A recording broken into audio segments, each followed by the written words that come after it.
There are many disadvantages to growing in the ground. Here's why you should grow in pots instead.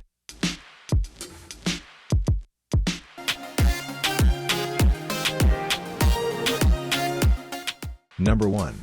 Weeds. When growing in the ground, you are surrounded by weeds, and they pop up all the time. But when growing in pots, weeds are a rare occurrence, unless you've used soil straight from the ground. Weed pulling is rarely necessary in pots. Number 2. Movement. During stormy weather, plants that are in the ground can never be moved indoors and will be damaged.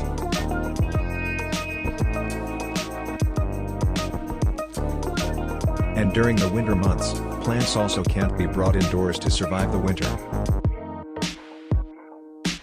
But potted plants can be brought indoors. Number 3. Pests. While plants will face pests, in potted plants, many pests will have to work a bit harder to get to the plant.